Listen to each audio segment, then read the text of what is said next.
just took off. People ducked into doorways, and people didn't stop to look behind. Got to be so sick that I couldn't breathe at all. I find it really hard to talk. Oh my God!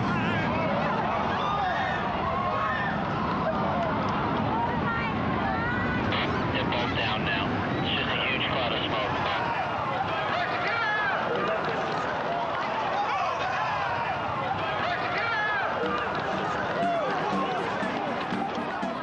As the dust finally settled across our American landscape in the aftermath of 9/11, I felt compelled to take a long, hard look at the world around me. Questions and uncertainty seemed to emanate from all aspects of society. Though I'm far from what you'd call a conspiracy nut, I couldn't help but wonder if we were all being brainwashed, conditioned like rats in a maze, with the goal of making us think and believe certain things without any rational explanation or concern for the effects or the future. Having worked in and studied advertising for many years, I was aware of the numerous allegations regarding subliminal messages used by marketing and PR firms. And while fascinating, for me the subject matter generally got placed in the category of urban legend. But one of Webster's definitions of the word subliminal is existing or functioning below the threshold of consciousness. And then it occurred to me, isn't that the way a lot of the media, politics, and pop culture operates? Below our level of awareness? So could it be possible that subliminal techniques were actually targeting our subconscious minds to get us to do what they wanted? After all, the media itself had popularized this very notion, not only on the network news from time to time. Subliminal. A subliminal message. Subliminal messages, the power of mind control. But by hyping and trivializing the topic in feature films, TV shows, and commercials like these. Hey, have you heard about the crazy new way to send a message today? It's flashed on a screen, too quick to see, but still you get it subliminally. Ladies and gentlemen, the 59 Chevy. See it? Isn't it beautiful? You used a subliminal cut. Oh, quite a few subliminal cuts from some photos I made.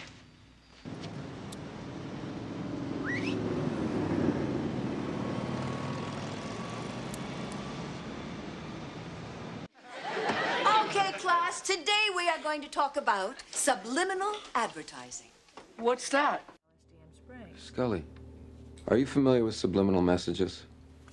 You mean like sex and ice cubes of liquor ads? Why would anyone want this shit job? Because it affords them other interesting opportunities. Like splicing single frames of pornography into family films? Yvonne et Miage. They keep saying that. Let me play this backwards. Join the Navy. They're recruiting people with subliminal messages. Oh, what do you expect? Those bastards turned a whole generation of Americans into smokers with their damn subliminal advertising. Subliminal. It's a subliminal message Broadway to trigger. I've been seeing this code pop up all over the last few weeks. It's Alliance, and it's high military.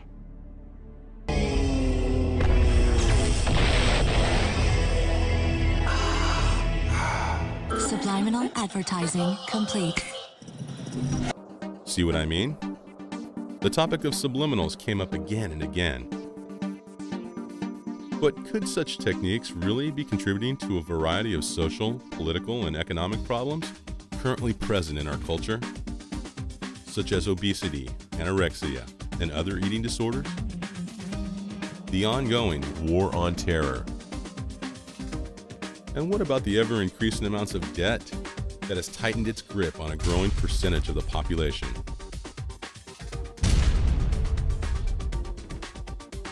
The middle class is rapidly disintegrating, and the division of wealth is becoming wider and wider.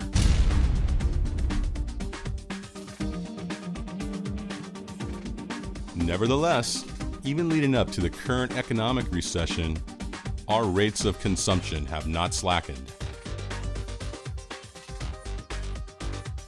We, the people of the United States of America, total less than 5% of the global population, yet consume over 25% of the world's natural resources.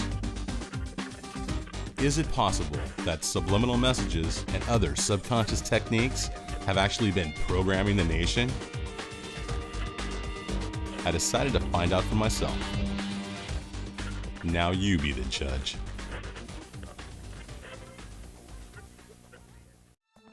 To get things rolling, I had to know more about the inner workings of the subconscious mind itself. So we met with the man I consider the godfather of subliminals, Wilson Bryan Key. Wrote 4 books on the subject back in the 1970s and early 80s, including the bestseller Subliminal Seduction.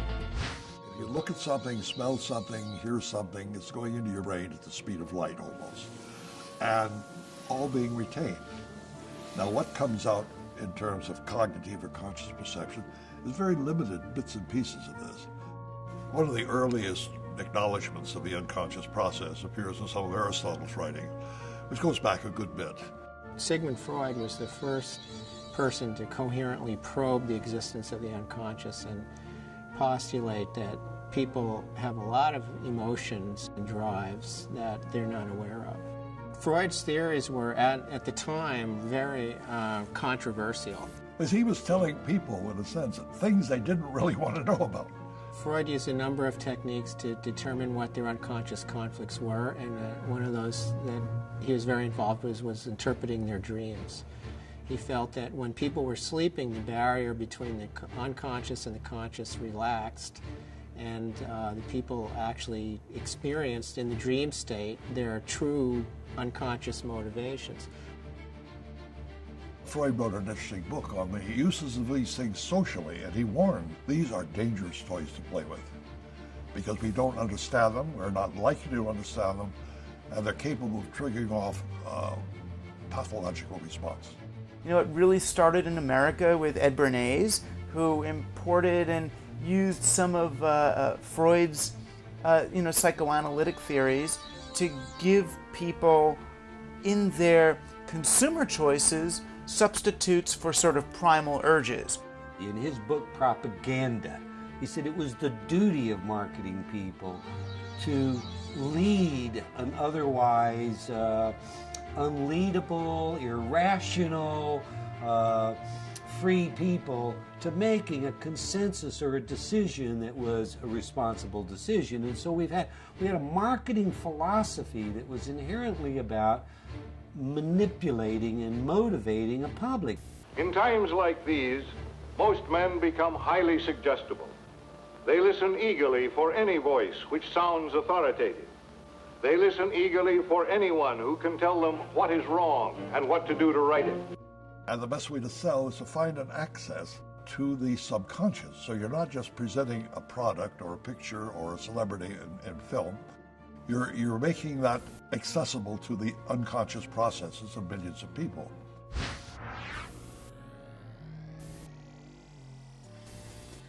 Most of America learned about the concept of subliminal advertising in 1957. There was a marketing researcher by the name of James Vickery, and he announced that he had done this very elaborate experiment, supposedly. He claimed that he had conducted a secret experiment in a New Jersey cinema in which he had flashed the words "hungry, eat popcorn, and drink Coca-Cola" over the movie Picnic starring Kim Novak. And they weren't even single frame ads. They were much faster than that because he was using something called a tachistoscope. The high-speed tachistoscope. This is a projector that flashes about 1/50th of a second, though you can change that speed. And he reported that the Coca-Cola consumption went way up, the popcorn consumption went way up. Enormously successful. In a New York City warehouse, oddly lined with mattresses and chicken wire, Vickery held a press conference in the summer of '57 to unveil this technique. He reported an increase in Coke sales of 18% and popcorn sales of 57% during the New Jersey experiment he claimed was held earlier that year. Today, the Vickery experiment continues to be one of the most misunderstood stories of subliminal messaging in America. Like if you're watching a film and all of a sudden something will quickly flash that you can't actually see, and it puts it in your mind that you maybe want a Coke.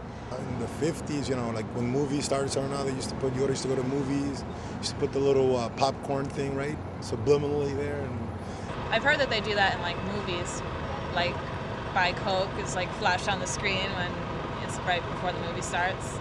So I could see how you could. Do you think they're doing that in movie theaters? Do you think it's... I don't know, I get really thirsty. Yeah. As a kid in the 1970s, I remember my dad having read Subliminal Seduction, which he quoted as proof that such techniques were being used in theaters. A story I believed as fact for many years. A lot of companies were interested. A number of TV stations agreed to run subliminal ads. Many competitors came into the field with other products, and television and radio stations openly admitted that they were experimenting with it. Radio stations were going to run whispered ads where they'd whisper things like buy Oklahoma oil or drink 7-Up very softly beneath the records that the disc jockeys were playing. And it caused an outrage.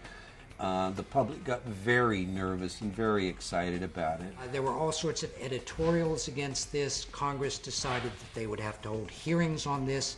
Vickery went to Washington to demonstrate this process. And this led to statements like those by Norman Cousins that condemned subliminal as the most dangerous technology to have ever been developed by man.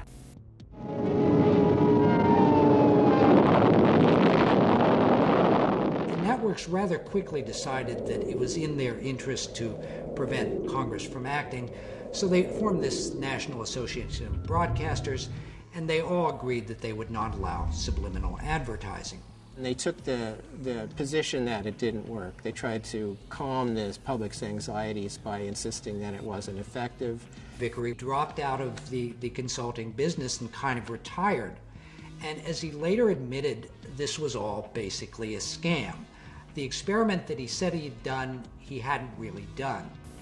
Unfortunately, The Godfather never bothered to mention this fact in his 1973 bestseller, but rather has continued to perpetuate this belief to date. They increased the consumption of Coca-Cola and popcorn enormously. And there's a little grain of truth to it. I mean, there have been other experiments. Arguably, there might be a moderate increase as a result of commands like drink Coca-Cola. It couldn't possibly amount to the statistics that he had suggested. But once you let the genie out of the bottle, it's very hard to put it back in. So we've had this almost a mythos of subliminal advertising ever since then.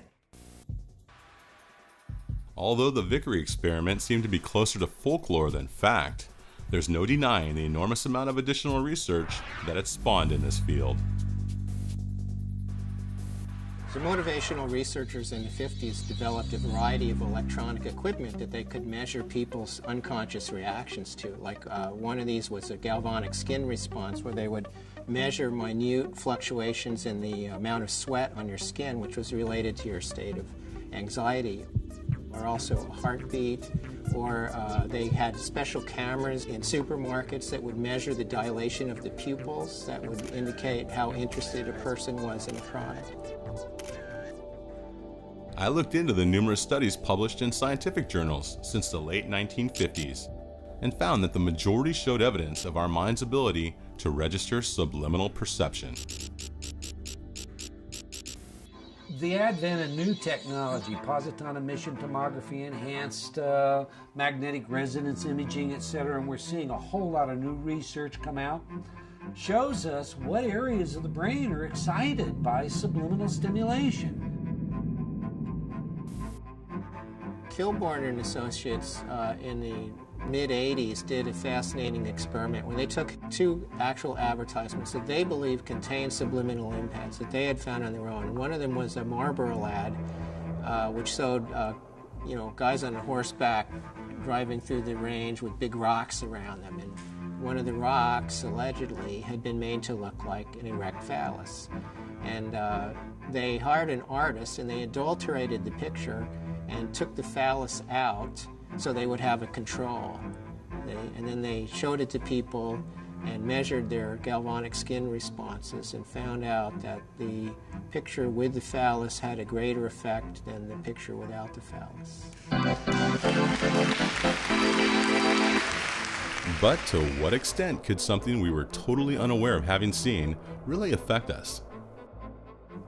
I contacted a leading researcher on the subject to get their opinion.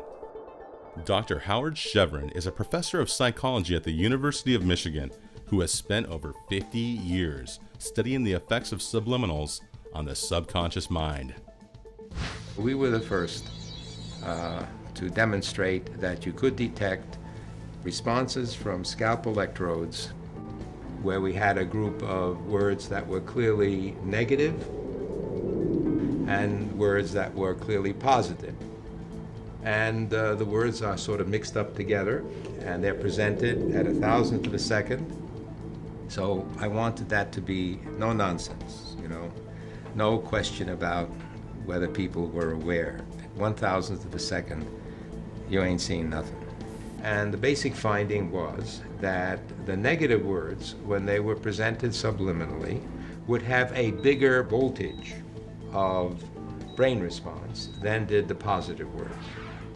Again, this goes back to the whole general scientific question: can a subliminal stimulus in and of itself cause a person's behavior to change, and to change in some significant way about something important? And the evidence there is problematic. There are some studies that say yes, others that say no. That's strange. According to the youth pastor at the church I attended as a teenager in the 80s, subliminals in rock music were guilty of causing people to take drugs, worship Satan, and commit suicide.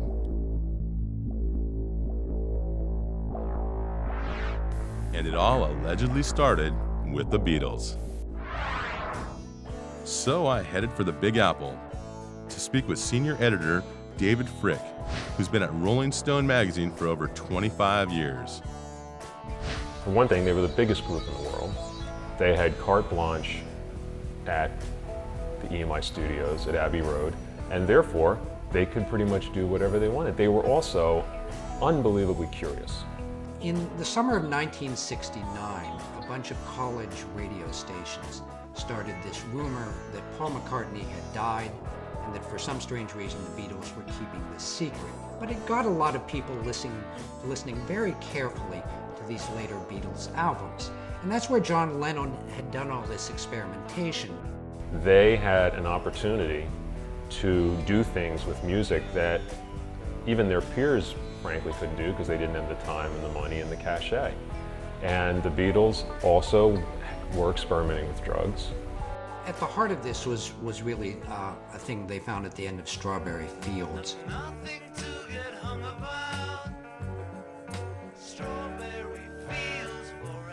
I know, I buried Paul, that kind of thing, whatever.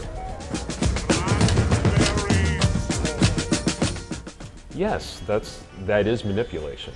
That is doctoring. But it's in the pursuit of art. It's in the pursuit of expression.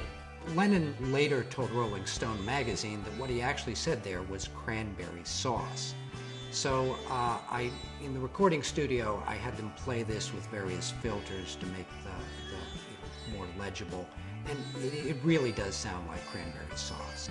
There's a very big difference between, say, reverse messages and the artistic potential in manipulating sound. On the track Revolution 9, the track's title is repeated many times within the song. And if you reverse Revolution 9, it actually sounds like Turn Me On, Dead Man.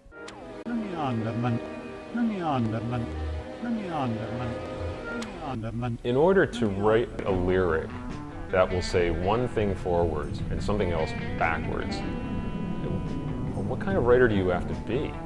That's a genius beyond my comprehension. I can't imagine that anyone's that smart. You have to draw a distinction between what I call the engineered reversed messages and the ones that are purely coincidental. For instance, it's been found that if you say the words, "Jesus loves you," record that and play it backwards, it sounds like "We smell sausages." Really? Well, let's see if he's right.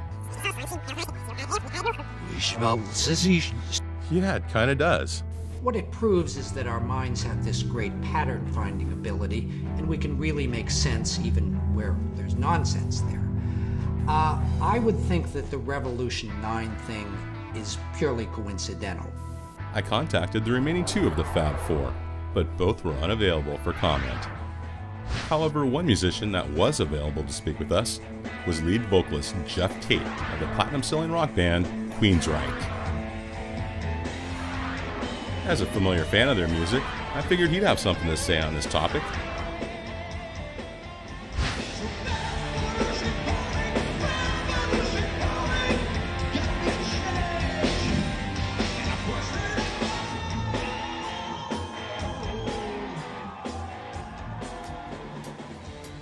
What we try to do with our music is to paint a picture, an audio picture, to best get across the message we're trying to convey with the lyrics.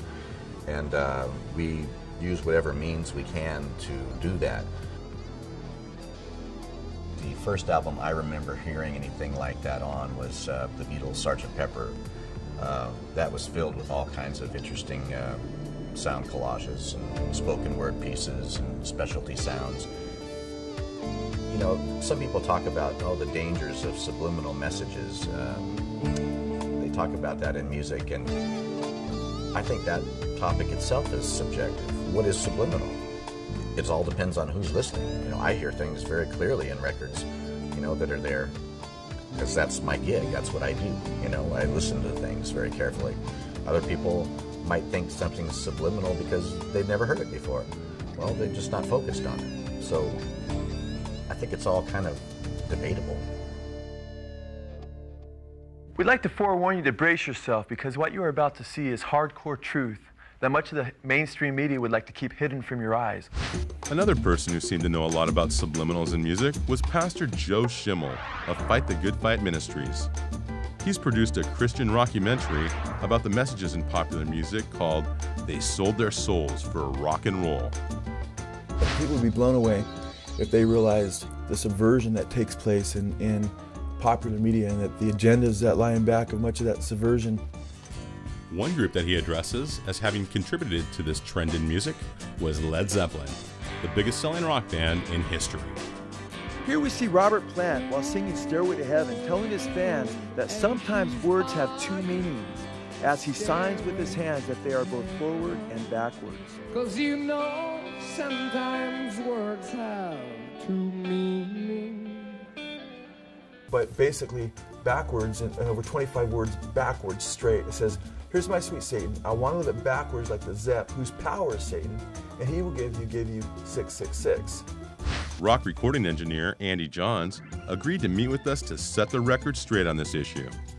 He's worked with some of the most famous bands in history and engineered Led Zeppelin 2, 3, 4, and part of Physical Graffiti. I was sitting in a room when I was producing Cinderella in about 1987.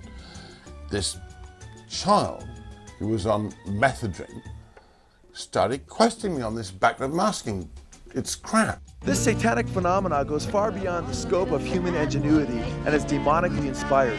Bob Garcia of A&M Records stated, quote, "It must be the devil because nobody here knows how to do it." Well, there's no point to that anyway.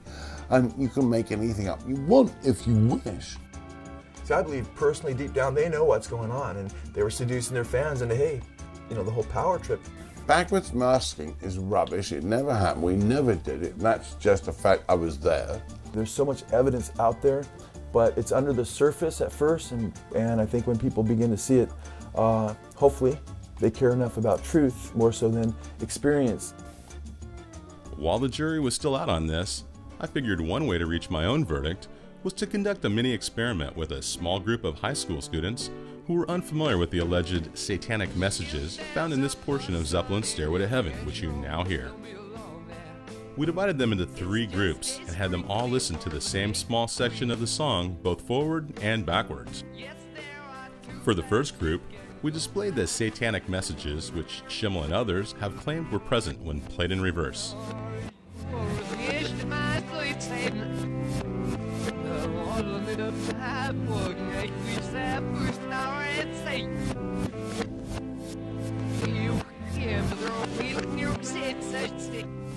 All subjects in this group agreed that they had heard the backmasked messages we presented them. If you listen, they're there. Yeah, I heard them all. That's crazy.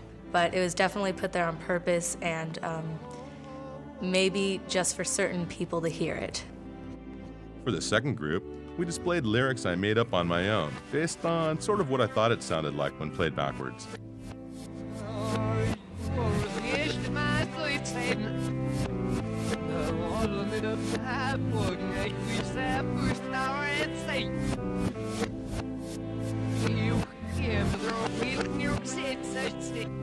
All subjects in this group also agreed that they had heard the messages we gave them.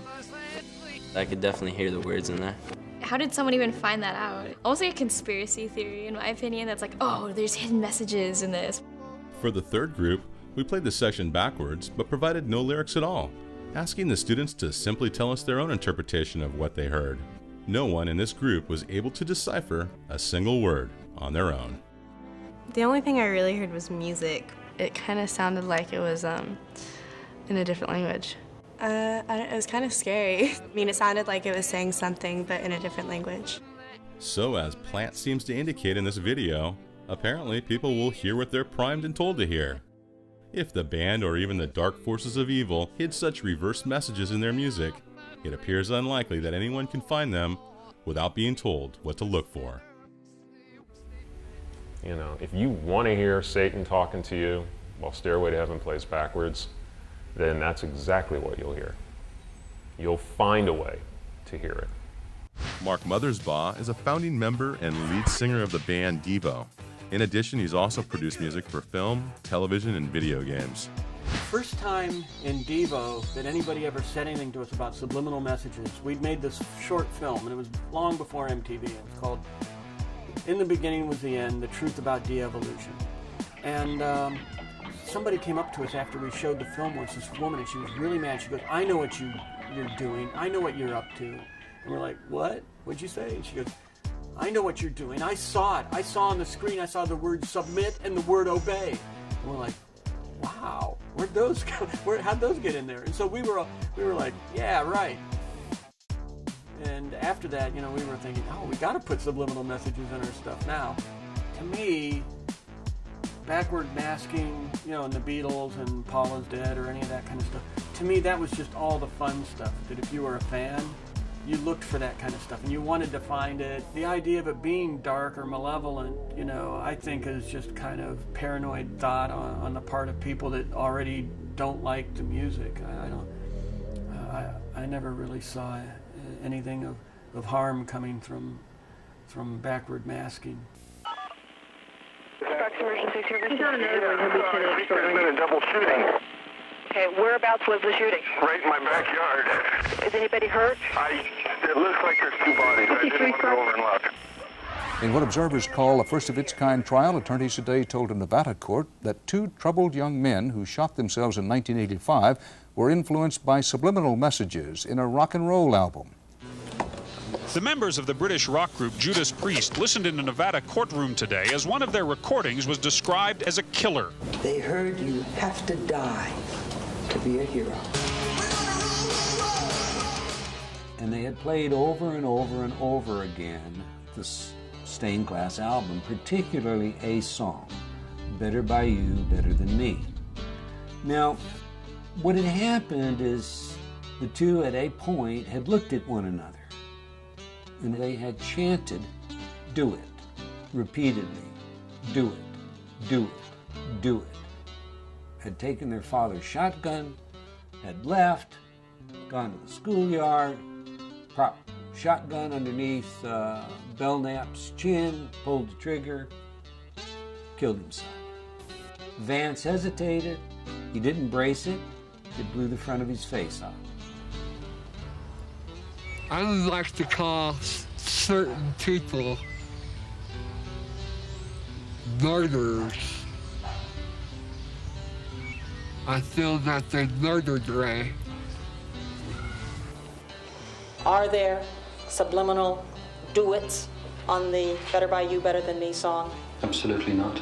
I heard the word do it, the words do it, but I didn't understand in what context or why it was there. I identified approximately 7 of them. It's very difficult because it is at a subliminal level.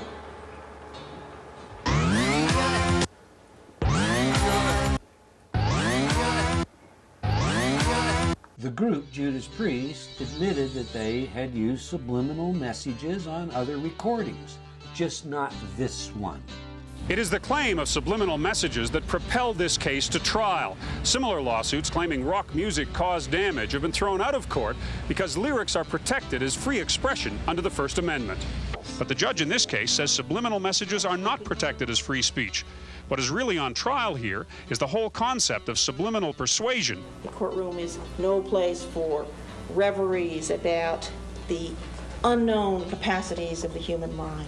We took the judge into the control room and played all of the 24 tracks that were mixed to make this record, and showed the judge how, you put, it was actually at the end of a vocal, and so there was an exhalation of breath combined with a guitar sound and then if you listen to that with the thought in mind, the suggestive thought in mind that it says do it, you can hear do it. So yes, it was there. And that's what made me so puzzled when the judge concluded that if it was there accidentally. That made no sense to me at all. CBS never produced the original master.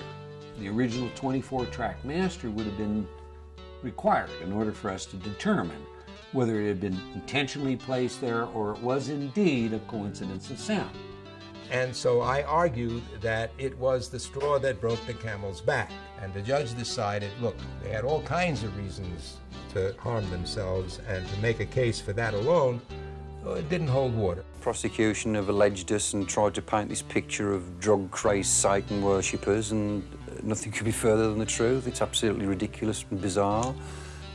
People just don't appreciate that, we're humans with feelings like everybody else, and we don't all sing about love. We would get power from our emotions would just soar with the music, and then would go up and down and up and down, and it was like a drug, like a narcotic. Did you understand what he said? He said, looking back now, the music would almost drive you crazy. Drive you crazy? Well, yeah, it did. I wanted to climb the walls. I couldn't stand it. And his behavior would just change. And you can't always blame it on the parents. You can't always blame it on the music industry. You can't always blame it on movies and television. But all these things we have to acknowledge are influential factors on children and their decisions. So all of these things should be looked at and considered. I couldn't agree more with the pastor on this one. And as a filmmaker, I had to explore further how the movie and TV industry might be affecting us subconsciously.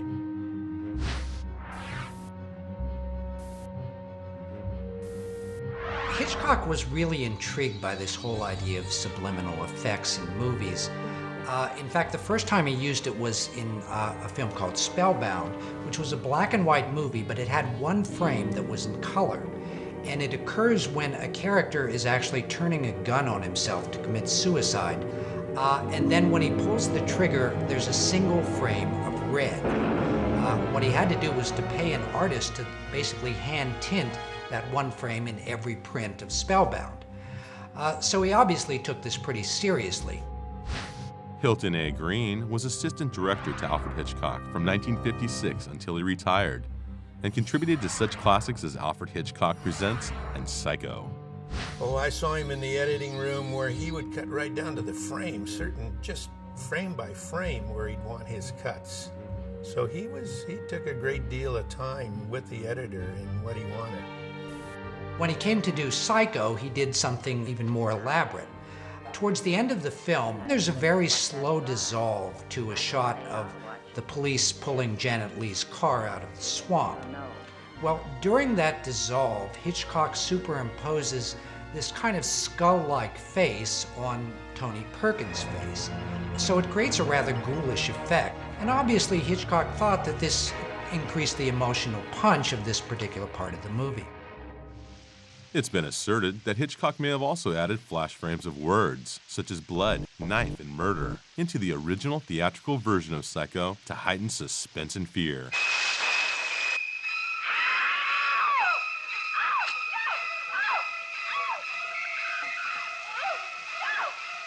Audiences are very gullible. I just feel that you can lead an audience like Hitchcock would do, and I think you could do it with subliminal. It would be very effective.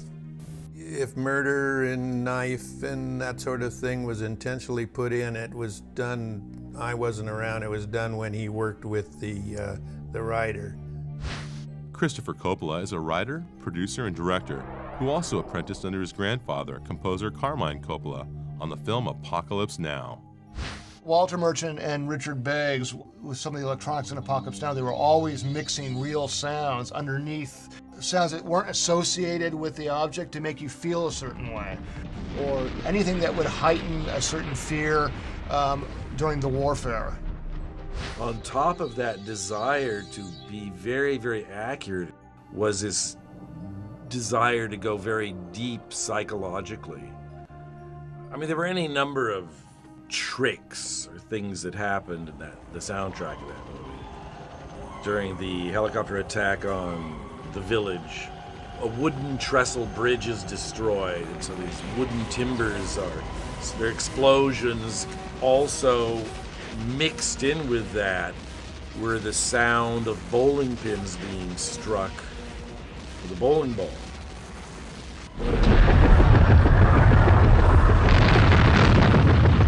Things like that were used extensively, and in a lot of other movies as well. Like I know, like in The Godfathers, you want to make fear something's going to happen, they mixed a baby cry, you know, and stuff like that.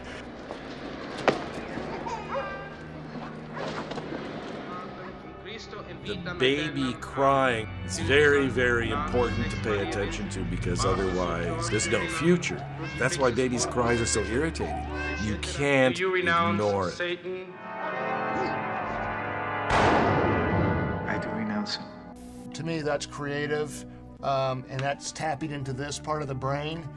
If you want something out in front of people, you don't hit them over the head with it, but you have it there so the audience maybe doesn't realize that, but it's imprinted in their mind that it's, when did I see that? Friedkin was another director who was rather intrigued by this idea. And in his film The Exorcist, he actually uses subliminal shots in at least two very key parts of the film. One of them is in a dream sequence,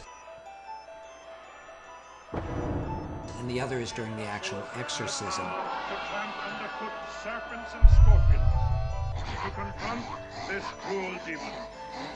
What you see are very brief two-frame shots of this kind of cadaverous face. And so like my brothers and I would always freeze frame on that one frame, and it's terrifying. You don't even want to look at it. So it does something to you, you know? So the question is, why are you doing that? In my mind, Exorcist was a groundbreaking film. It had never been done before. So he was really experimenting with the concept of being totally afraid and fear. Director David Fincher has applied similar techniques in some of his more recent films, including Seven, where he implants a very brief two-frame shot in the thrilling conclusion to add a dramatic punch when the hero, played by Brad Pitt, learns that his wife has been murdered.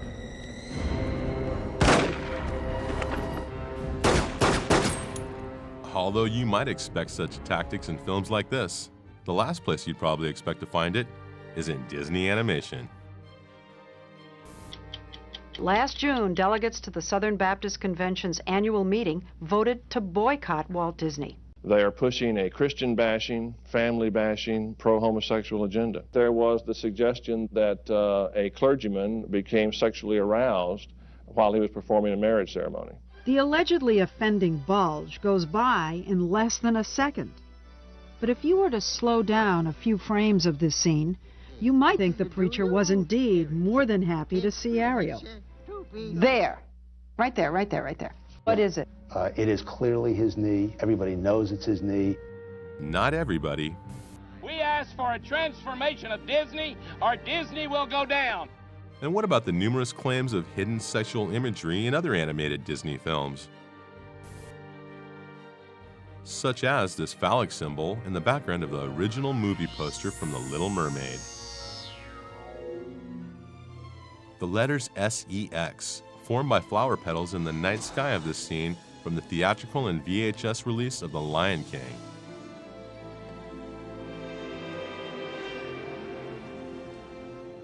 And whatever that is, in a window of this scene from the original 1977 version of The Rescuers.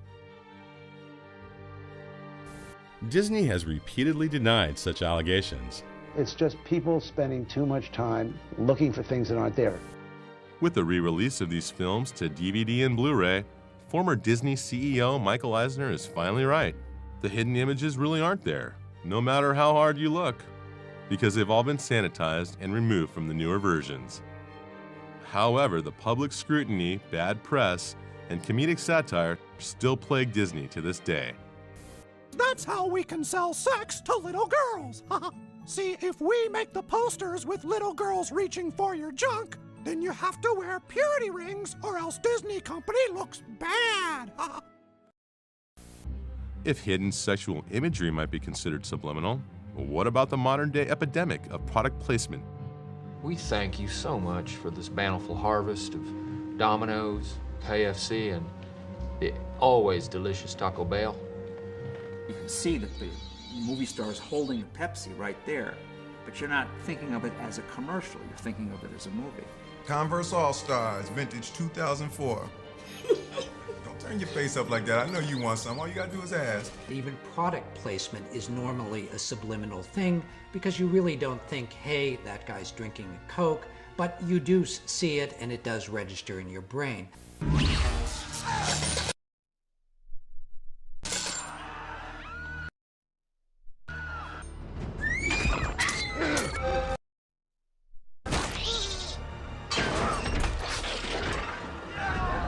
I think that's the best way to do it than hitting them over the head with a product right in their face.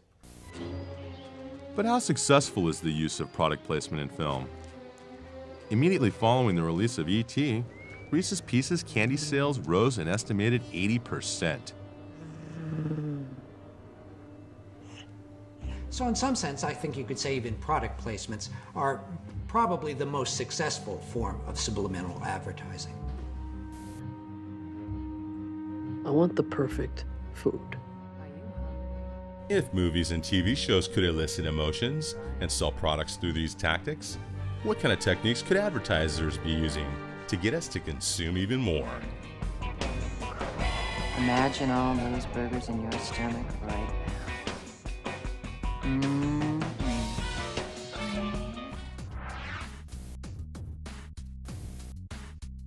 Jerry Mander spent 15 years as an advertising executive during the 60s and 70s, including 5 as partner and president of a San Francisco ad agency. He's best known for his books, 4 Arguments for the Elimination of Television and In the Absence of the Sacred. The average TV viewer sees about 30,000 commercials per year. That's 30,000 repetitions of a single message. And the single message is, buy this, do this, it's going to make you feel better, you're going to like it. If you're not doing it, you're probably not very hip. This is going to solve a problem for you 30,000 times.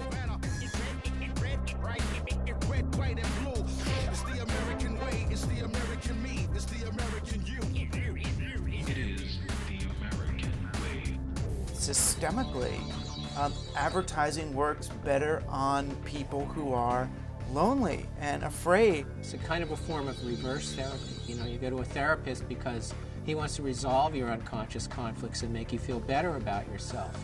But media has exactly the opposite orientation. You need to create tension in the viewer, conscious tension and anxiety, so that they look to a product for relief. You afford not to be in good hands.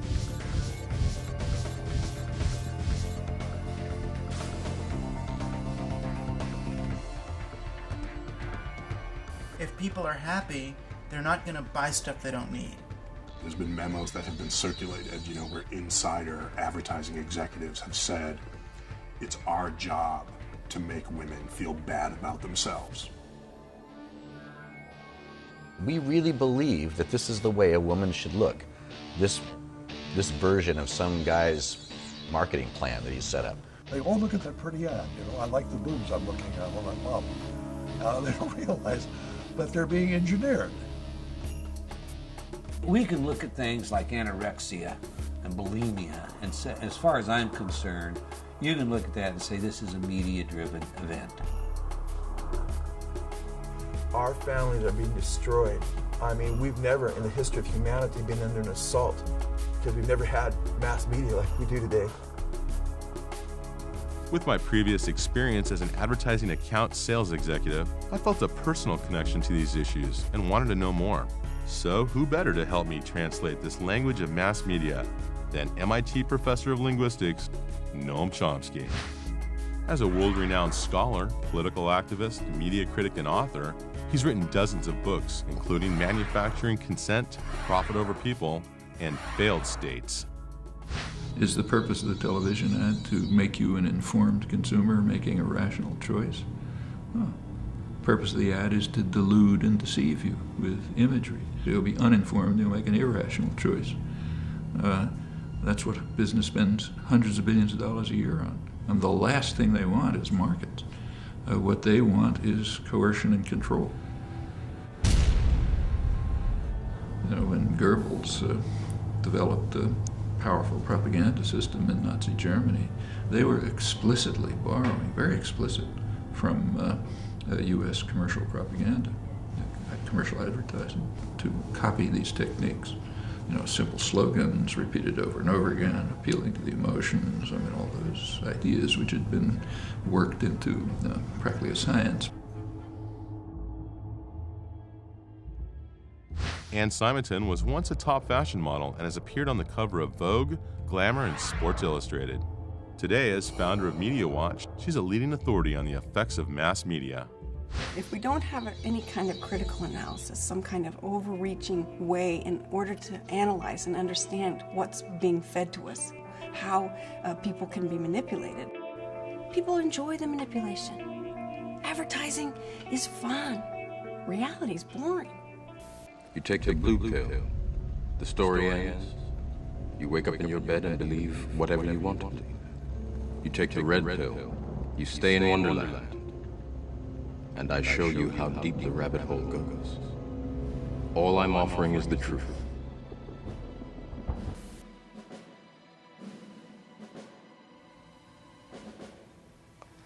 Let's see, TV pretty much. Advertisers are looking to get the attention of younger and younger children. And any advertising directed to a young child should be considered subliminal, because young children don't know the difference between the ad and the program. It all blends seamlessly together. Any advertising to 4-year-olds or 5-year-olds or 6-year-olds is dealing with a consciousness which is not using rational processes. People use the television as a babysitter, right? They plop their kid down in front of a TV, and there's no guidance, there's no instruction, there's no parent sitting there watching TV with the kid. They start targeting children at 9 months old. They've noted that by 2 years old, they can achieve brand loyalty and recognition. This is extraordinary. When you see something on TV that you want, what do? Ask my mom for it. And what if she says no? I just keep asking and annoying her for it. You know, every psychology student discusses, of course, the 4 fundamental drives, the 4 Fs. There is fight, flight, feeding. You never forget the 4 Fs when they're explained to you that way.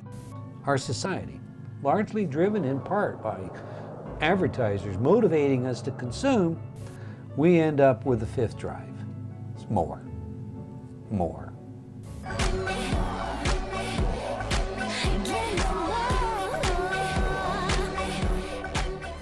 We systematically desensitize their threshold of arousal by increasing the amount of stimuli that we deliver that is sexual or violent or gross in nature. And so the more begins with, I want more stimulation. And then it continues through everything else, whether it's more food, more alcohol and drugs, more cars, more money, more power, more women, more.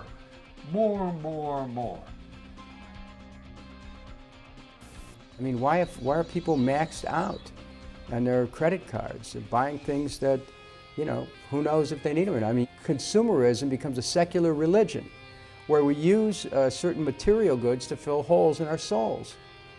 Any one of us can be trapped by this. I mean, I would ask anyone to look around their house at how many things that any of us have bought over the course of the last 10 years we don't use. Simply knowing what's going on is not going to protect you from the effect. You can know perfectly well that they put this gorgeous model in an ad to get you all excited about Coors beer. The fact is, it's still going to work. We're all consuming and acting and behaving precisely the way that they want us to. It's what the church does, it's what monarchs did, it's what advertisers do, and you know, and the game continues.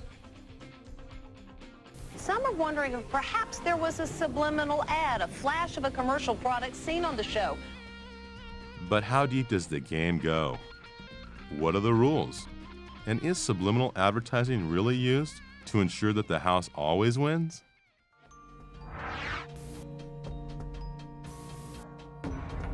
To help answer some of these questions, I first wondered what the average American believed about the existence of subliminal advertising. In the research that was conducted by the Roper organization, they found that 57% of Americans believe that subliminal advertising happens. I think there's so much in the air, there's so much a sense of sort of distrust in government, in powerful leadership, that I wouldn't be surprised to find that more people now believe that subliminal advertising is practiced than have in previous decades. So we went to the mecca of advertising, Times Square, to conduct our own mini-survey and see if this was true. I'm sure it does. Can't say I've ever picked up on it myself. There's gotta be something, but I haven't really noticed that. Not as much. I don't think nowadays. I think it's pretty straightforward. Well, I think there's certain advertising companies, that for whatever, trying to market an item, just subliminally, they'll throw something in and then you don't even think about it. Definitely. Yeah. Definitely. Yeah. When I watch television for over a couple hours, suddenly I'm very hungry, and I do realize that it's from the advertising or the subliminal messages. You mean like the Camel cigarettes? There you go. The image on the Camel? I mean, I'm sure that exists, absolutely. I'm sure it exists. I don't really know much about the technology, but I'm sure it does. I know it's supposed to be illegal, but I know it exists though. Yeah, you've heard it was illegal? Yeah. Okay. My best example of subliminal messaging would be like when you watch a movie and all of a sudden you see everybody's drinking Pepsi. I don't know. I think that the colors are subliminal. Like, no one really realizes that most things are a certain color for a reason. Well, I do believe that advertising agencies use subliminals in their advertising. A significantly higher percentage of those we spoke with did believe that subliminal advertising existed today. But where was the proof? And could it really be used to sway a person's feelings and decisions toward a certain product? I tried to remain open-minded as we returned to the experts for an explanation. To be effective, a subliminal message has to either stimulate an unconscious anxiety or satisfy an unconscious fantasy. You discover very quickly that the human brain is extremely sensitized to things that deal with the beginning of life, reproduction, sex, as we vulgarize it, and the end of life, death. Now, if you can plant something in there that's strongly motivating, sex and death, the unconscious will remember that for a long time. We don't know for how long. According to Key, examples of this type of subliminal embedding date back much further than we're aware. However, not everyone we spoke with agreed on this. Most people can see what they want to see in almost anything. And there's an author who's a I mean, it's a sad and paranoid guy who sees sexual imagery and ice cubes and everywhere he looks. Is there any way you could call that something else? I mean, it's not a telescope, it's not a Leaning Tower of Pizza, it's a penis. The problem is we hide this stuff from ourselves. We don't want to deal with it. And once you come to terms with this, it turns the whole world upside down. If the medieval artists can do it, why not Chicken McNuggets? I must admit that I too started questioning the Godfather's credibility when he claimed that SEX was embedded all over and even baked onto the Ritz cracker itself. The SEXs are all over the cracker. Makes them taste better. I love Ritz crackers. The fact that he made some allegations that are not credible doesn't mean that the substance of what he had to say wasn't, logical and totally persuasive. I decided to give Key the benefit of the doubt and hear him out on some of his other examples. This ad appeared on the back cover of Playboy, of Time. The ad was used for about 3 years. How could this stuff ever sell Johnny Walker Scotch? They didn't put any scotch in the glass. The glass is empty. Now, if you look at the ice cube that's on the table, the right side of that ice cube, you see an interesting looking face, or a grotesque, almost surrealistic mask. Isn't that an interesting figure to put in an ad? It's a monster with encircling arms and a skull-like face. It's a death symbol. There are a dozen of them in these 6 ice cubes. Author August Bullock has expanded on Key's early theories in his recent publication, The Secret Sales Pitch, an overview of subliminal advertising. The predominant trend in modern subliminal advertising seems to be sexual assault or sexual violence. And this is an example of that. If you look at her facial expression, it could be that she's finding it extremely unpleasant. And the person on the left seems to be violently ripping her necklace from her throat. Well, it reinforces the idea that women are victims and that it's sexy for a woman to be a victim. And that's very powerful and very important to maintain status quo in our culture. And that's how you can convince men also that she deserves to be violated. She wants to be hurt. She's, look at her. This Benson and Hedges ad first appeared on the back cover of Time magazine and also in We magazine.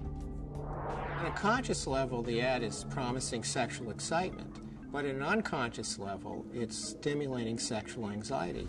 And the reason is that a lady's backbone has been carefully airbrushed to resemble an erect male phallus. Anxiety is associated with the consumption of cigarettes. We all know that people smoke more when they're nervous.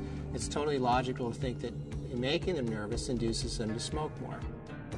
To really intend to make people anxious, and you don't know how that person deals with anxiety, the only thing you're wanting is that he light up a cigarette, but you don't know what else it might do, okay? That to me is outrageous.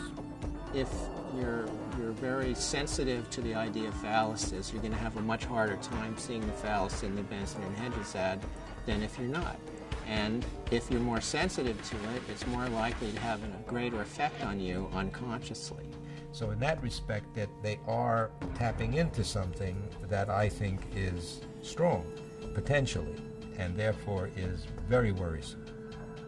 It isn't that the cues, the stimulants, are invisible to the naked eye. It's just that we don't recognize them for what they are.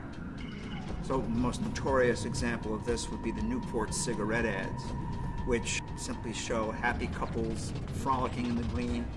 But you realize after you look closely that these are really sort of sadomasochistic dramas, that either the man or the woman is in fatal control of the situation. So that would strike me as a good example of a subliminal pitch. It's all right there on the surface. We just don't know that the surface is, in fact, exactly what it is. For me, the bottom line, as I was saying before, you don't mess with the unconscious, because you don't know. You don't know what the effects might be.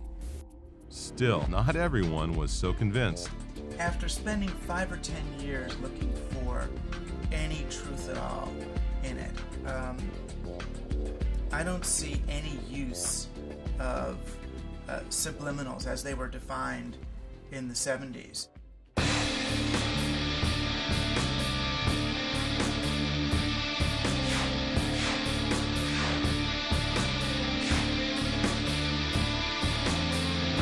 waste your time wondering what's wrong, wondering what's right in front of your eyes, or what makes you sick. Don't waste your time wondering what makes me tick. Invisible truth, invisible lies, invisible man behind the curtain. Why waste your time questioning shit? You know it, but you can't be certain.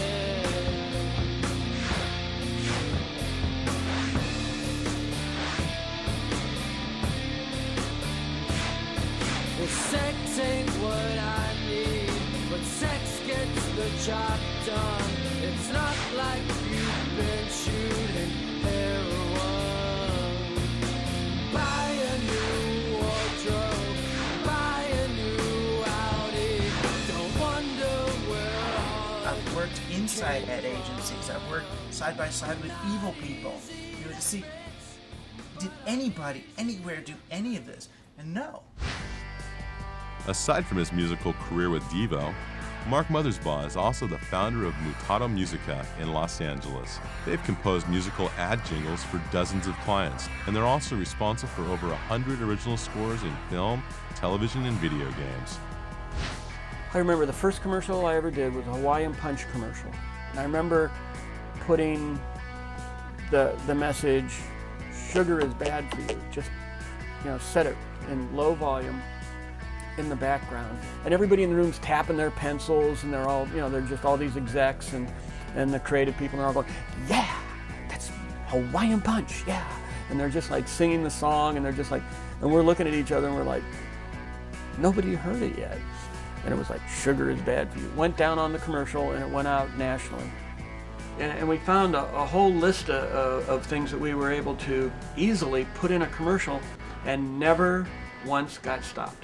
They must work, because we said something. I remember doing a Levi commercial and saying something like, this is the uniform of the WAD.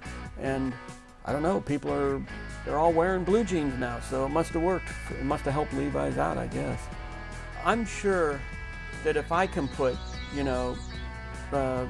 subliminal messages in a commercial, that advertising agencies must have a much easier time of it and probably can do it in much bigger ways. So I personally contacted some of Madison Avenue's finest to see what they had to say about such claims. Good afternoon, Amalgamated. This is Carmen. And we were wondering if someone from Amalgamated would be interested in meeting with us. Good afternoon, that must be a BBL. Can you tell me who you're transferring me to? Good afternoon, Send me a voicemail. After over 100 calls and emails to dozens of agencies, not one single person currently employed in the ad industry was willing to step forward and speak with us. Advertisers just can't admit it. I mean, of course they can't admit it. They're not going to say they embed, phalluses and cigarette ads. I used to work in advertising for many years as a research director, and all I ever got in response to my questions were obscenities. Contrary to what many people think, subliminal advertising is not really illegal. Not illegal? Did anyone have authority over regulating such methods? I started by contacting the FCC, who referred me to a 1974 report in which the commission stated that the use of subliminal techniques are inconsistent with the obligations of a licensee, and that such broadcasts clearly are intended to be deceptive. However, policy statements like this are not the same as enforceable rules. Furthermore, the FCC has no authority over advertisers, just the broadcasters that carry their messages. Due to the large whirlwind created by a key series of bestsellers on the subject in the 70s, and rapid advances in both technology and psychology, a congressional hearing took place in 1984 to look into the issue. For over 30 years, Dr. Eldon Taylor has researched and written about the effects of subliminal stimuli on the subconscious mind, most recently in his book, Mind Programming. What happened in 1984 is really the culmination of a long story. You know, Orwell's book 1984, some have said, predisposed Congress to investigate Orwellian techniques. And of course, subliminal is often thought of as an Orwellian technique. There had been complaints, and Congress investigates complaints from their constituents. The House Subcommittee on Science and Technology wants to find out if the technology is being abused. Kansas Democrat Dan Glickman is chairman. I myself think that subliminal communication clearly has a twilight zone implication to it. I think it's incumbent upon us in Congress to at least explore the issue to see how widespread it is. The veritable who's who of the advertising world appeared, and they argued subliminal does not work.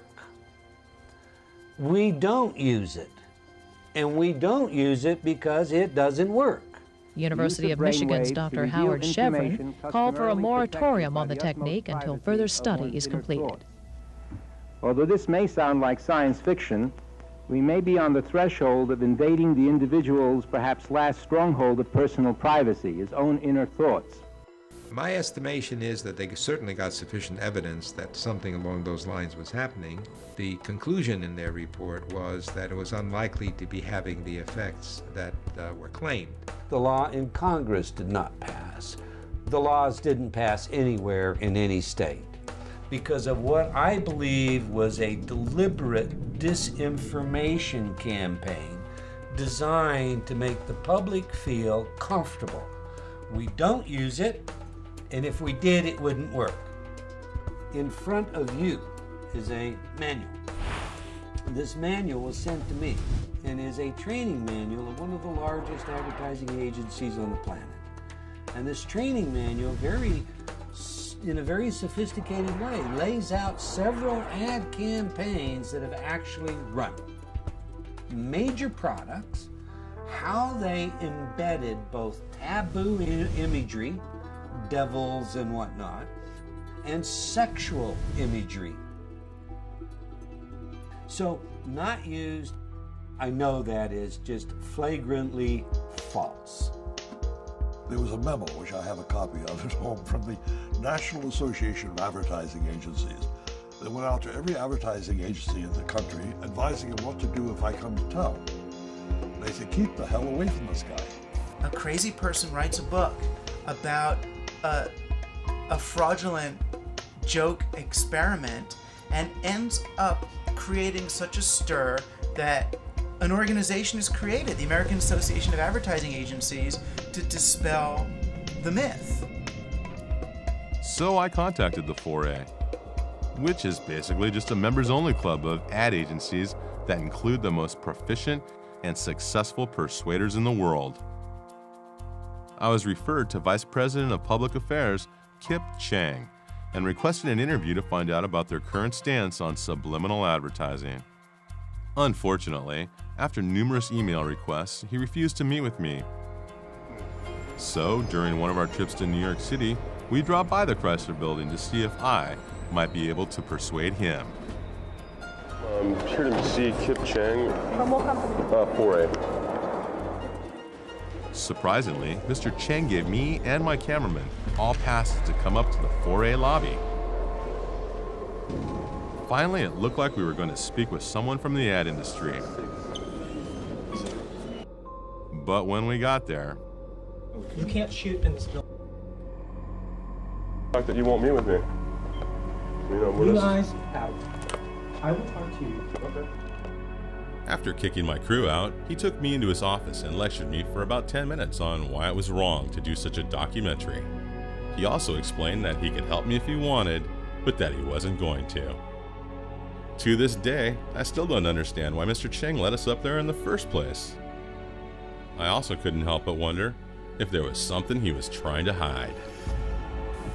You're talking about people from cradle to grave being exposed to subliminal messages. It must be that some people, some borderline personalities are pushed over the edge and led to commit horrible crimes because of the influence of advertising.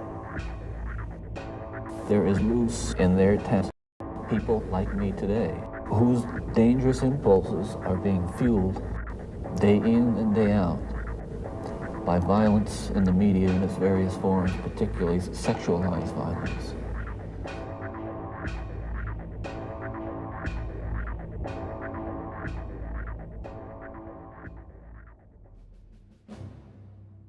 If advertisers and corporations could be massaging our subconscious with these tactics, in what way might our own government be programming us?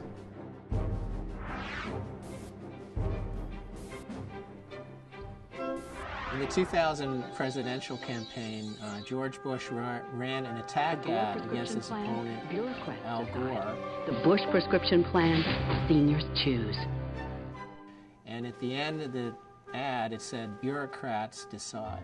And for a brief second, for about a 30th of a second, the letters RATS got very large. When this came out, it was a very big deal for at least 1.5 news cycles. Well, some people in the advertising industry say they believe the inclusion of the word rats was intentional, even if it was not designed to send a subliminal or subconscious message. Now, that is not an accident. Will Robinson is a Democratic media consultant not associated with the Gore campaign. He finds it implausible that no one noticed the word rats when the ad was in production. Someone made a decision to put that word up on screen and make it part of the spot. And they worked hard to make sure it was that way. The Bush campaign, of course, has denied this. They say that it was an accident. Just ask the man who made the so-called rats ad, Republican consultant Alex Castellanos. Let me see if I can say this more clearly for you. I didn't know it was there. It's a ridiculous thing. There is no secret rat strategy to win an election that I'm aware of. You had both Gore and Lieberman decrying this use of subliminal advertising. I find it a very disappointing development. I've never seen anything quite like it. George Bush was forced to do his best to disassociate himself from this entire thing, which he actually did very effectively. You know, the idea of putting subliminal messages in the ads, I don't think we need to be subliminal about the differences between our views. Subliminal messages. You talk about subliminal. So if the guy can't pronounce it, he couldn't have been behind it, I guess. The ad has run 4,400 times in 16 states, including big battlegrounds like Florida, Michigan, Ohio, and Pennsylvania. Did she say Florida? Remember what happened in that state during the 2000 election? The recount that's occurring in Florida is an automatic recount based on state law. It was not requested by the Gore campaign.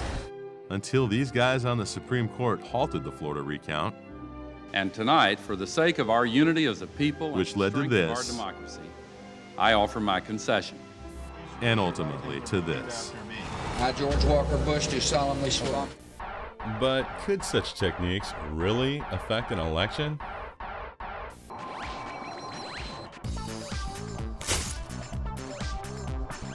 This week on Science Sensei. Remember subliminal advertising? Now, cognitive scientists at Hebrew University in Jerusalem have shown that some thoughts and behaviors can be affected subconsciously and subliminally by commonly used symbols. They asked Israeli volunteers to complete a computer-based survey about their opinions on core issues in the Israeli-Palestinian conflict. But for half of the volunteers, subliminal images of the Israeli flag were flashed throughout the question and answer session. The flashes were 16 milliseconds, faster than we can do here. You might expect that exposure to such a strong nationalistic image would polarize people to one political extreme or the other. But in this case, the subliminal image of the flag pulled people from both ends of the political spectrum toward the middle compared to the control group. And phone calls to these people after the elections confirmed that most of them followed through when they actually voted. This research is important because it shows that subliminal messages can affect your attitude and behavior. For Science Central News, I'm your Science Sensei. I'm Science Sensei and I approve this message. After taking office in 2001, the Bush administration and numerous government offices and large corporations spent exorbitant amounts and hit record levels in their production of video news releases to push their agendas. I wondered if this kind of media manipulation might fall under an expanded definition of subliminal. A video news release, or a VNR, is created by a public relations agency, usually, in order to communicate a specific message on the behalf of a client. whether it's a politician or a corporation or a government office. Amy Goodman is host of Democracy Now!, a global, grassroots, independent daily news hour, broadcast on over 500 public radio and television stations in America and around the world. The use of video news releases has to be challenged at every level in this country, VNRs as they're known. The government puts them out, corporations put them out. They'll have a fake reporter who's actually a public relations professional. And this story goes out to newsrooms around the country. So there are people watching a program that they think is news, but the actual news reports aren't news reports at all, but are paid advertisements that look like news reports. This is someone pushing a product, but it's presented as a fair and balanced report, which it, of course, isn't. While I don't know if I would call that subliminal, I do think that it fits into this entire environment of so much of our media operating on a below the radar, below the threshold of consciousness. There are hundreds of channels. Can they all be doing this? What matters, though, is not the channels. It's who owns those channels. And that issue of media consolidation is critical. The rise in the use of video news releases has a great deal to do with the conglomeration of the mass media. Because as more and more TV stations around the country come to be owned by the fewer and fewer players, there's more and more cost cutting that goes on in the newsrooms of these stations. You know, when you look at a media environment where only 5 or 6 companies control the vast majority of the world's media, and they work in collaboration with each other, and they share members of boards of directors and things of that nature, like in the same way that I say we have to broaden our concept of subliminal, I think we also have to broaden our concept of what a conspiracy is. They're using our airwaves, and they have a responsibility to bring out the full diversity of opinion and to get to the truth, not to bring you news stories that are disguised as their own when they're simply government or corporate propaganda. I think that we're censored heavily without us even realizing it. I mean, just omitting a story from a newspaper is censorship. That happens every day. This is why media monopoly matters. You really can silence different views. You can silence dissent when a few media moguls own so much, when you have just a few framing who is right and who is wrong, who is evil and who is good. The Bush-Cheney administration has used VNRs to push their prescription drug plan, and they've used it particularly heavily in trying to spread the word about the weapons of mass destruction inside Iraq. That is no longer a mainstream media. That's an extreme media beating the drums for war.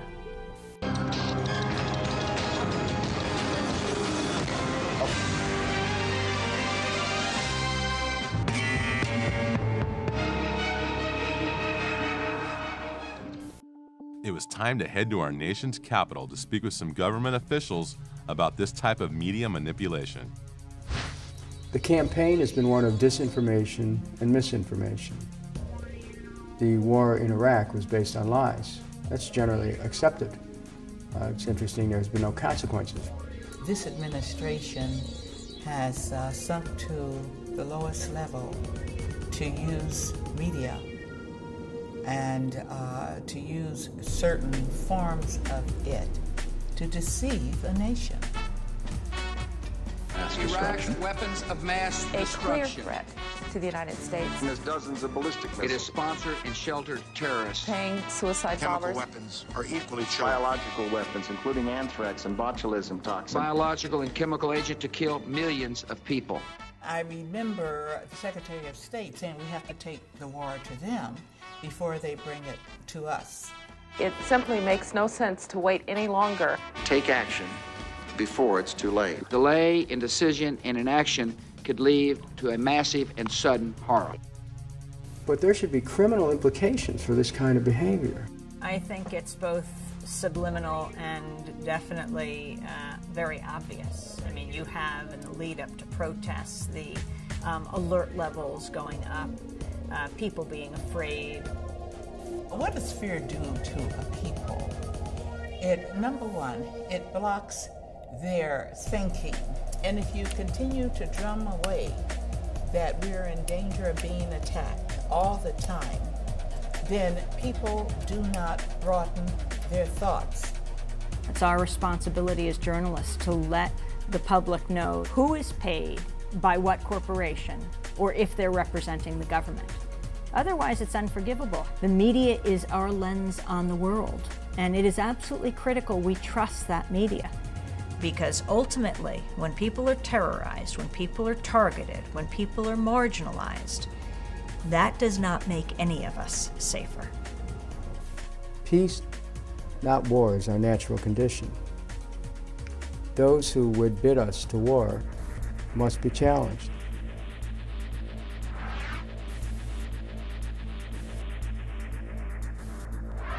In my ongoing research, I learned about military divisions within the U.S. Army called Psychological Operations Units. Their main goal is to influence a target audience, such as governments, organizations, or individuals, and to induce specific emotions, motives, and ultimately, behavior. When you start to talk about PSYOPs, of course, people start looking for your tinfoil hat. Psychological operations is what I prefer, because PSYOP kind of sounds like it's a, clandestine thing. And I'm not into conspiracy theories per se. An Army document written in 1980 by the former commander of the 7th Psychological Operations Group even mentions how PSYOPs techniques may approach the subliminal. The fact is that highly sophisticated ways of incapacitating people, of terrifying them, making them anxious. Our military and our intelligence bureaus have been studying this kind of invisible weaponry for decades. I mean, it's at least as old as the Cold War. Meet retired Colonel John B. Alexander, a man trained in psychological operations in the mid-60s, and author of Future War and Winning the War. The main emphasis then is how do you crank out leaflets and things of that nature. Of course, technology has moved considerably since then. The focus today has shifted dramatically to, I think, a more generic term of perception management. How do you project the image of the Army in this day and age? The U.S. government and military has poured hundreds of millions of dollars into propagandizing the Iraqi people, in paying newspapers, reporters, editors to plant stories in Iraqi media. Now, what does this do? When you talk about the U.S. military forces moving forward and there being victory, and Iraqis on the ground seeing that what they're seeing in their newspapers and on television doesn't reflect the reality, it undermines any kind of growth of democracy, because then they have no confidence, no trust of their media. Call me crazy, but I started to wonder if similar PSYOPs techniques were being used here at home against us.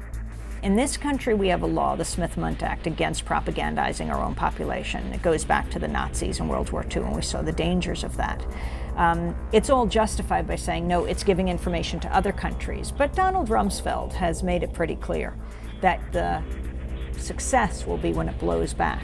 So you plant a story there, and it gets quoted back here. The war is really being waged at home, the war on truth.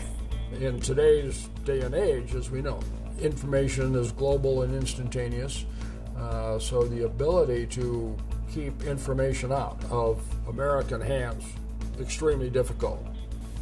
My research also revealed the existence of classified and highly advanced military equipment that could potentially alter moods and modify behavior on a subconscious level.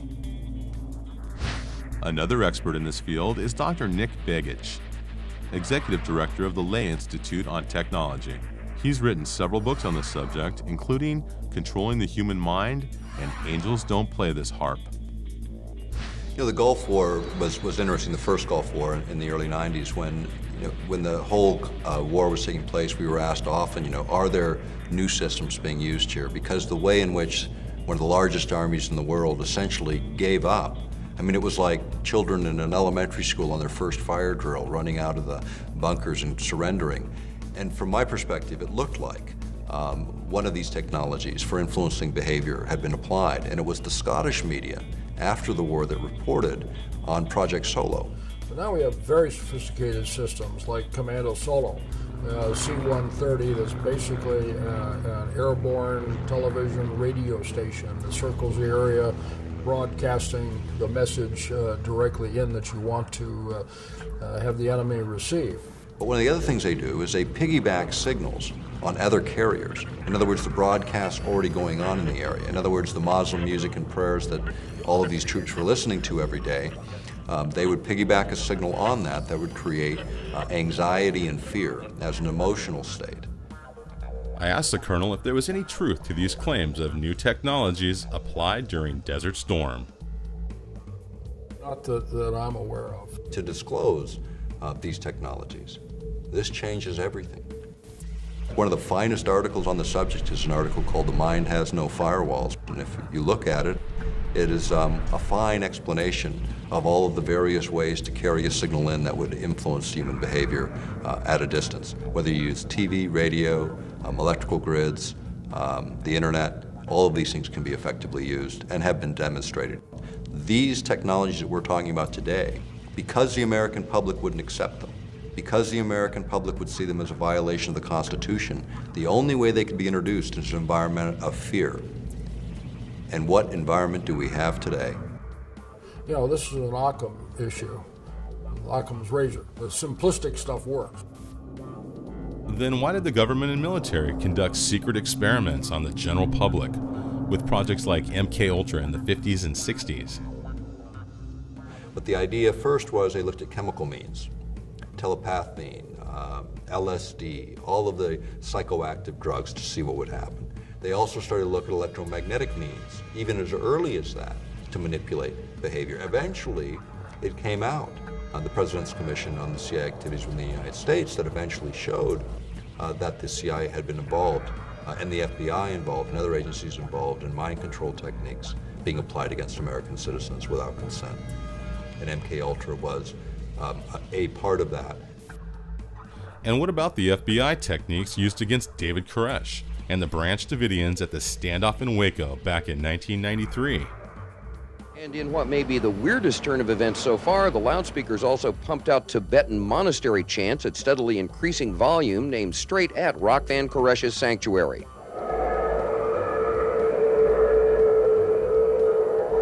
They were warned that this could heighten matters, and they decided to take the risk, and those loudspeakers that were on vehicles were actually also delivering other information.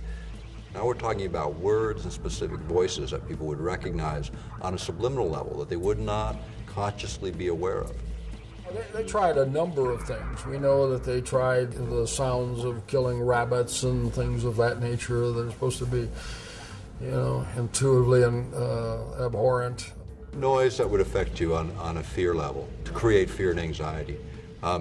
Really though, you know, when you think about it, is that really the right thing you wanted to do in that environment? Or did you want to bring people to calmness, to thinking more clearly, to being more analytical? You know, what they did is they agitated the situation. They created an explosive situation. The results are now clear.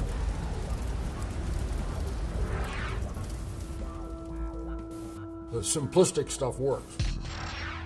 Then why has our government and military created Project HARP in Alaska?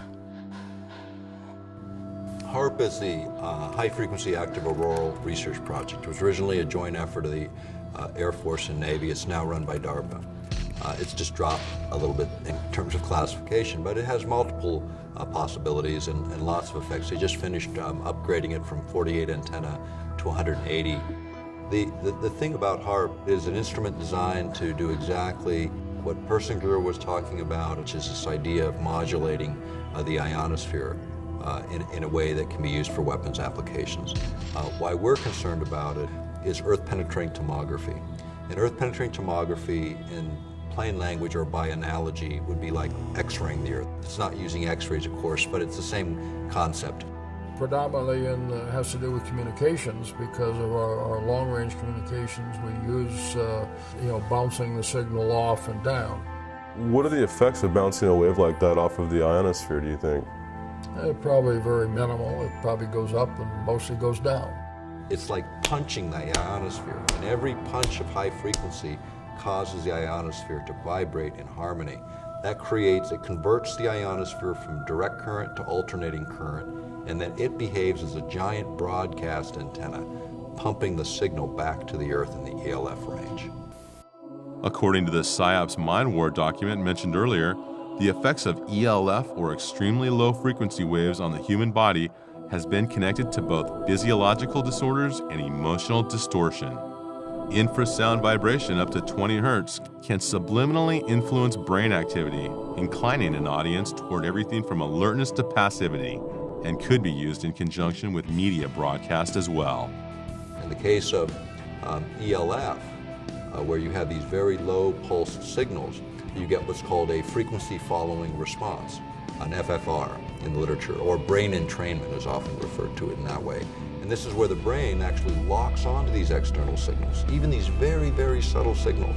It locks on and begins to mirror. And so the brain patterns fall into those patterns, which is a change in emotional state. In the conspiracy arena, they talk about a whole host of effects, up to and including turning people into zombies or whole societies into zombies and all that. Again, the evidence against that is we haven't got any societies of zombies. Our Bob Tube is doing a pretty good job on that, by the way. Look at them. You know, when you talk about conspiratorialists, let's talk about the military and what their job is. Their job is to think of every horrible situation that could ever occur and then develop a plan around it. That's conspiracy theorist at the ultimate level, with billions and trillions of dollars to spend to figure it out.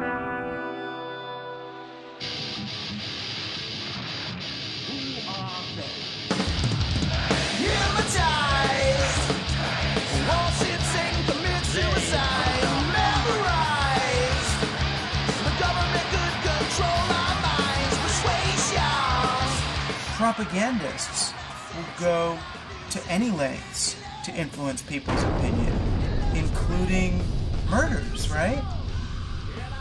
I mean, whoever's responsible for 9/11, were they doing it to kill those 3,000 people, or were they doing it to influence the world?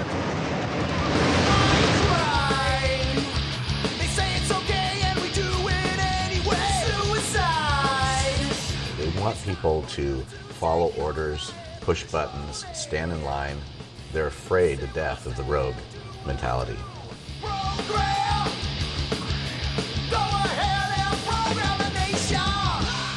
When you manipulate people, it's anti-democratic. What you're really trying to do is you're trying to control people. People don't need to be controlled. They need to be able to make their own decisions. Consciousness to freedom to think is a fundamental human right. The idea of violating free will is something that even God doesn't do. And yet man thinks they can do this. At this defining moment, change has come to America. But has it really? Or is this more of the usual political propaganda from our most eloquent new leader? If the facts are clear that we're currently engaged in a mind war, how long will we remain plugged into their weapon of choice? Killing our boredom while we sit back, passively entertained, and do nothing.